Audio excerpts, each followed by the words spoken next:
തൻ്റെ നാക്കുകൊണ്ട് ആളുകളെ കയ്യിലെടുത്ത ആൾ തന്നെയാണ് രമേശ് പിഷാരടി. തഗ്ഗിൻ്റെ രാജാവ് എന്നായിരുന്നു രമേശ് പിഷാരടി അറിയപ്പെട്ടിരുന്നത് പോലും.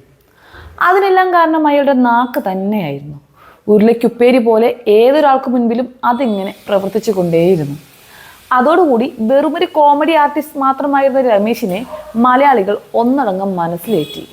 എന്നാൽ ഒരുപാട് വേദികൾ അല്ലെങ്കിൽ ഒരുപാട് ആരാധകരെ പിഷാരടിക്ക് നൽകിയ അതേ നാക്കു തന്നെ അദ്ദേഹത്തിന് ചതിച്ച കാഴ്ചയാണ് നമ്മൾ ഇന്നലെ കണ്ടത്. ലൈംഗിക പീഡന കേസിൽ ആരോപണ വിധേയനായ രാഹുൽ മാങ്കൂട്ടത്തിലിനെ ചേർത്ത് പിടിച്ച പിഷാരടിയെ ആളുകൾ ട്രോളിക്കൊന്നില്ല എന്നേയുള്ളൂ. രാഹുലിന് കട്ട സപ്പോർട്ടായിട്ടാണ് പിഷാരടി സംസാരിച്ചത്. പ്രശ്നങ്ങൾ ഇത്രയ്ക്കും രൂക്ഷമായിട്ടും രാഹുൽ അങ്ങനെയൊരു തെറ്റ് ചെയ്യരുതായിരുന്നു എന്നതിന് പകരമായി കുറച്ചുകൂടി ശ്രദ്ധിക്കേണ്ടിയിരുന്നു എന്നാണ് അദ്ദേഹം പറഞ്ഞത്. സത്യം പറഞ്ഞാൽ ഇതിനെതിരെ പുറത്തു നിന്നുള്ളവരെക്കാൾ രമേശിനെ അറ്റാക്ക് ചെയ്തത് രമേശ് പിഷാരടിയും രാഹുൽ മാങ്കൂട്ടത്തിലും അടക്കമുള്ള പാർട്ടിയുടെ അകത്തുള്ളവർ തന്നെയായിരുന്നു. അക്കൂട്ടത്തിൽ ഒരാൾ മാത്രമാണ് യൂത്ത് കോൺഗ്രസ് സംസ്ഥാന ജനറൽ സെക്രട്ടറി നീതു വിജയൻ. രാഹുലിനെതിരെ പാർട്ടി നടപടിയെടുത്തത് അദ്ദേഹത്തിനെതിരെ ലഭിച്ച പരാതികൾ ശരിയാണ് എന്ന് ബോധ്യപ്പെട്ടതിനാലാണ് എന്നാണ് നീതു പറയുന്നത്. അതുമാത്രമല്ല, രാഹുൽ തനിക്കെതിരെ വന്ന ആരോപണങ്ങൾ നിഷേധിച്ചിരുന്നുവെങ്കിൽ തങ്ങൾക്ക് പോലും തലയുയർത്തിപ്പിടിച്ച് നടക്കമായിരുന്നു എന്നും നീതു പറയുകയുണ്ടായി. മറ്റൊരു കാര്യം, ഈ വിഷയത്തിൽ അഭിപ്രായം പറയാൻ കാണിച്ച താല്പര്യം വർഷങ്ങൾക്ക് മുൻപ് സ്വന്തം സഹപ്രവർത്തകയായ ഒരു അതിജീവിതയുടെ പ്രമാദമായ കേസിൽ എന്തുകൊണ്ട് രമേശ് പിഷാരടി കാണിച്ചില്ല എന്നതാണ്.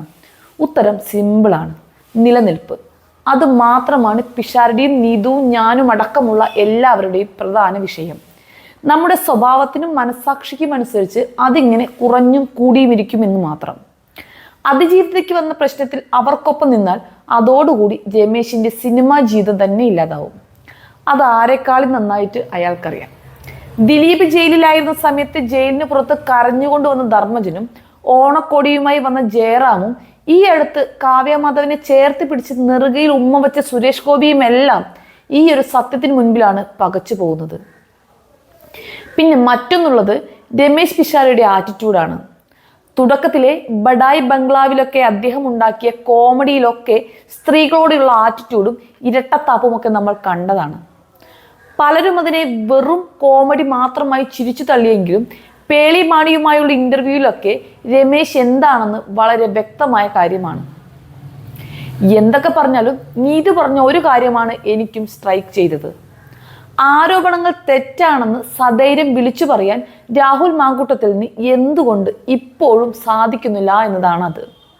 പരിഹാരമായി അയ്യപ്പനെ കാണാൻ പോകുന്ന, നിയമസഭയിൽ സധൈര്യം ചെന്ന് കയറുന്ന ഒരാൾക്ക് അയാളുടെ ആദർശങ്ങൾ വിശ്വസിച്ചുകൊണ്ട്, അയാളെ വിശ്വസിച്ചുകൊണ്ട് ആ പ്രസ്ഥാനത്തിനകത്ത് നിൽക്കുന്ന ആളുകളോട് ഒരു കടപ്പാടില്ലേ?